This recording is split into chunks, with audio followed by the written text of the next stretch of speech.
शीतला माता की पूजन का विधान है। उस विधान में कोई गर्म चीज की महत्वता नहीं है क्या? कोई गर्म चीज की महत्वता? फिर भी दुनिया के लोग अपनी बुद्धि लगाकर माता की जब पूजन करने जाते हैं तो वहां अगरबत्ती भी जलाते हैं और दिया भी जलाते हैं। अब एक तरफ तो तुम माता को ठंडा पानी का भोग लगा रही हो, एक तरफ तो ठंडा भोजन चढ़ा रही हो, एक तरफ तो ठंडे का प्रयास कर रही हो, और ऊपर से माता को तुम दिया लगाकर अगरबत्ती लगाकर तुम माता को सम्मुख में गर्म तत्व को प्रदान कर रही हो। और फिर आकर कहती हो कि मेरा बच्चा क्यों बीमार पड़ता है, मेरे पति को आगे बार बार ये कष्ट क्यों आता है, घर में लोग चिड़चिड़े क्यों हो जाते हैं, घर में लोग क्लेश क्यों करते हैं, आखिर कारण क्या है? तो कारण तो तुम खुद हो कि जो चीज लिखी है वो ना करते हुए दुनिया जो कर रही है तुम वो करना चाहते हो। तुम भगवान की पूजन उस विधान से नहीं करना चाहते जो विधान शास्त्रों में।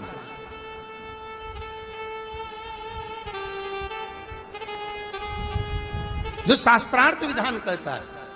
महाराज, शीतला माता की पूजन में कहीं ऐसा लिखा है कि तुम दिया लगाना, अगरबत्ती लगाना? शीतला माता की पूजन में लिखा है एक लोटा पानी लेना, उस जल में पुष्प आदि लेकर माता को ठंडा भोजन का सुंदर भाव से माता का स्नान कराकर पूजन करना, अर्चना करना, कुंकू चावल रोली मोली जो चढ़ा सकते हो, चुनरी वस्त्र आदि जो चढ़ाना हो चढ़ाओ। पर यह नहीं लिखा कि तुम दिया भी लगाना कि अगरबत्ती भी लगाना, क्योंकि गर्म तत्व वहां चाहिए।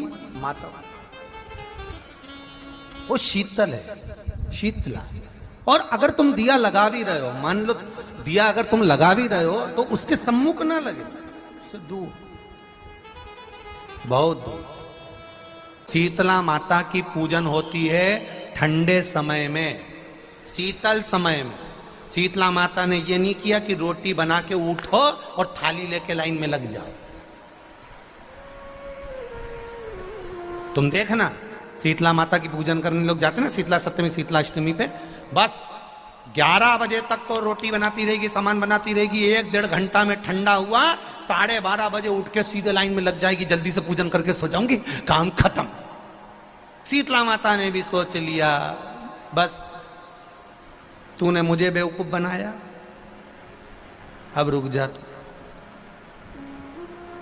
11 बजे तक भोजन बनाया, 10 बजे तक भोजन बनाया, 1 बजे रात को लाइन में लग गई पूजन करने के लिए। 1 बजे रात को न जाने किसने पहला दी कि 1 बजे रात को लग जाओ लाइन में, सुबह तक पूजन करके अपने घर आ जाओ, फिर आराम से आके सो जाओ। अब इतनी जल्दी क्या है भगवान के पूजन की? माँ की पूजन करने जा रहे हो, माता से लाड़ लड़ाने जा रहे हो, अपनी माता से अपने दिल की बात कहने के लिए जा रहे हो, अपने स्नेह की बात कहने के लिए जा रहे हो, तो धीरे धीरे प्रेमवश आनंद से माता की आराधना शीतल समय में, ठंडे समय में। ठंडे समय का मतलब है भीतर से ठंडे होकर, अपने भीतर से ठंडे होकर। अब अपने भीतर तो ठंडा ही है ही नहीं ना, जल्दी जल्दी चलो। और आदि बहुत पतली खुशी है और और ये कितना बड़ा कपड़ा थाली पे ढाक ढुका के लाइन में खड़ी है शीतला माता। शीतला माता, या हाथ में लोटा या हाथ में थाली, और इतनी देर में पड़ोसन निकल के बाजू में से जा रही थी और लोटा थोड़ा सा ढुल गया। अब यहां शीतला माता की पूजन करनी आई और ये हो गई चंद्र घंटा। लोटा जरा सा ही पानी का झलका, देख के नहीं चल सकती। ठंडा भोजन हाथ में, लोटा ठंडा पानी का, और अंदर अग्नि। शीतला माता भी कह रही इसको अजान दो पहले, इसको क्या मतलब? भीतर से शीतल होइए, भीतर से ठंडे होइए। चित्त वृत्ति मन जब भीतर से शीतल होगा, ठंडा होगा, तो मेरी शीतला माता, तुमने पूजन करा ना करा, मेरी शीतला माता प्रसन्न हो जाएगी। बस भीतर से शीतल होइए, ठंडे होइए भीतर से। एक शीतल आरती होती है, मेरी जीजियों बड़े सावधानी से सुनिएगा। एक शीतल आरती होती है। कभी अगर तुम्हारे जीवन में अगर कभी तुमको ऐसा लगे कि रोग बड़ा भारी हो चुका है और बहुत भारी रोग मुझे घेरता जा रहा है, या डॉक्टर को दिखाने जा रहे हो और तुम्हें ऐसा लग रहा है कि डॉक्टर कोई बड़ी बीमारी बताएगा, तो उस समय पर शीतल आरती का प्रयोग करें। एक पुष्प हाथ की हथेली में रख लीजिए, एक पुष्प हाथ की हथेली में रख लीजिए। और यहां तक शास्त्र कहता है अगर हो सके तो आंकड़े का अगर पुष्प मिल जाए, तुम्हारे यहाँ क्या बोलते हैं उसको, मंदार का फूल, आंकड़े का फूल, अकौए का फूल, जो शंकर भगवान पे चढ़ता है, छोटा सा होता है, घुंघरू जैसा होता है वो, उसको तुम्हारे यहाँ क्या बोलते हैं हरियाणा में? आंख का ही पुष्प बोलते हैं। आंख का पुष्प मिल जाए तो ज्यादा अच्छा है।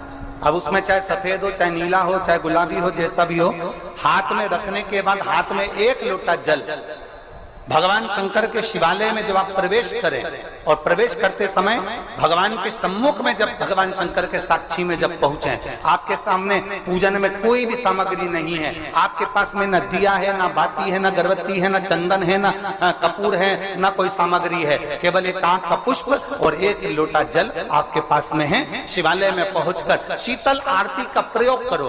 11 बार भगवान शंकर के 11 रुद्रों का स्मरण कर जब 11 बार शंकर के शिवलिंग के ऊपर से नीचे तक वो कलश को जब घुमाया जाता है और घुमाने के बाद वो आग का जो पुष्प है वो अशोक सुंदरी वाली जगह पर समर्पित कर भगवान शंकर को जो जल चढ़ाया जाता है, जो जल समर्पित किया जाता है, डॉक्टर भले तुमसे कह रहा हो कि तुम्हें बड़ी बीमारी के चांस हैं, आप जाकर एक बार चेक कराना, तुम्हें वो बड़ी बीमारी निकलेगी ही नहीं, उस रोग से मुक्त हो।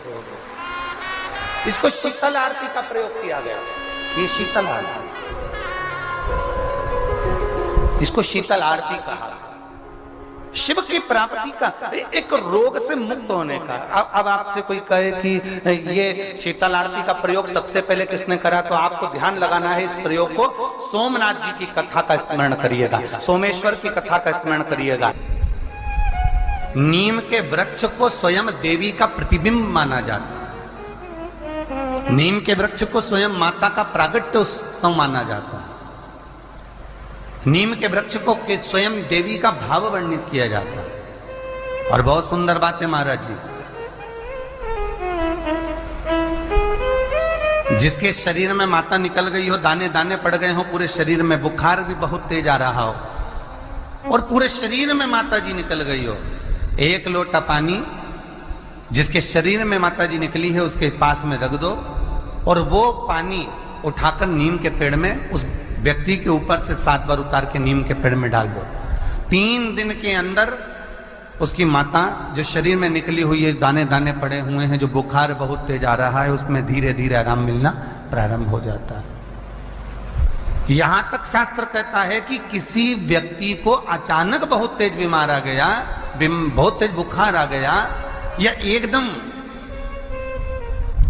हम तो यहां तक कहेंगे कि ये वायरस चल रहा है, महामारी चल रही है, और कंठ में भी आपको अगर जलन पड़ रही है, कंठ रुक रहा है, बुखार बहुत तेज आ रहा है, शरीर में ताप है, डॉक्टर को दिखाओ मना नहीं है, सब कुछ करो मना नहीं है, पर एक लोटा पानी अपने ऊपर से उतार कर 21 बार नीम के पेड़ में ले जाकर नाम गोत्र बोलकर डाल दीजिए और नीम के पेड़ के नीचे की मिट्टी को अपने कंठ पर लगा लीजिए। 20 से 25 मिनट बाद आपको आराम लगना प्रारंभ हो जाएगा। ये उमा देवी है। जगह की मिट्टी काया के रोग को ठीक कर देती है महाराज। अगर किसी व्यक्ति को चर्म रोग हो गया, कुष्ठ रोग हो गया, चमड़ी सफेद पड़ गई, रोग समाप्त नहीं हो रहा, बढ़ते जा रहा है, औषधियां आपने बहुत कर ली, तो 3 जगह की मिट्टी आपको फल प्रदान करेगी। पहला, सूर्य कुंड की मिट्टी। स्कंद पुराण सूर्य कुंड कहां पर है, तो कहा दतिया और झांसी के बीच में सूर्य कुंड निवास करता है।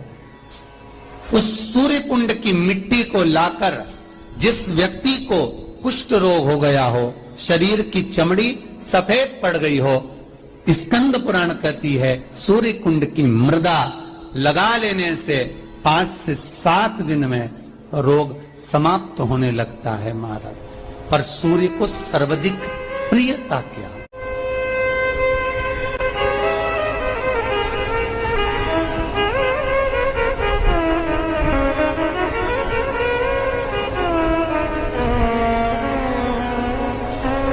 सर्वाधिक प्रियता सूर्य को क्या?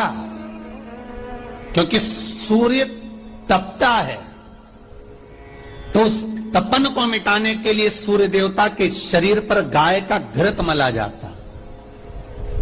जैसे शनि को तेल लगाया जाता है, सूर्य को घृत मला जाता। इसलिए सूर्य कुंड का एक नियम है कि सूर्य कुंड पर से अगर हम मिट्टी लेकर आते हैं, शरीर पर लगाने के बाद जब शरीर का चर्म रोग समाप्त हो जाए, सफेद चमड़ी अपने वापिस रंग में आ जाए, तब आप जितनी कामना कर आते हैं उतना घी उस सूर्य कुंड के पास में डालना पड़ता है।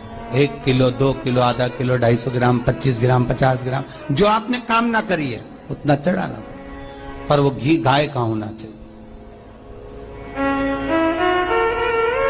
और उस घी का प्रयोग कोई नहीं कर सकता, इसलिए गाय का होना चाहिए। और उस घी का प्रयोग कोई नहीं कर सकता, इसलिए आज भी स्कंद पुराण में तो केवल सूर्य कुंड का वर्णन है, घृत का वर्णन है, पर स्थान आज भी झांसी और दतिया के बीच में जो सूर्य कुंड विराजमान है, आज भी वहां पर कुंड के पास में एक घी का कुआं है जिसमें घी डाला जाता है, पर उस घी का प्रयोग कोई दुनिया का व्यक्ति नहीं कर सकता। जो करता है वो शरीर में फपोले पड़ जाते हैं और बाद में सड़कर मर जाता है।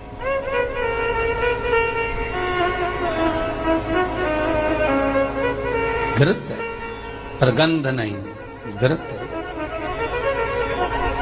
3 जगह की मृदा जीव को सुख का अनुभव कराती है। पहला सूर्य कुंड महाराज, दूसरा वर्णन करा है जिस स्थान पर गौ माता को बांधा गया हो और गाय अपने बछड़े को, बछिया को जन्म देती हो, उस स्थान पर उसकी मिट्टी, उसकी मृदा, उस जगह की रज, जब मकान का मुहूर्त होता है, दुकान खोली जाती है, दुकान बनाई जाती है, दुकान में कोई अग्नि का प्रवेश हो, उससे पहले जहां पर गाय ने अपने बछड़े को जन्म दिया हो, बच्चे को जन्म दिया हो, उस स्थान की मिट्टी उस भूमि पर लेपन कर दी जाए तो जिंदगी में कभी संपदा की कमी नहीं हो सकती महाराज। ये दूसरी मृदा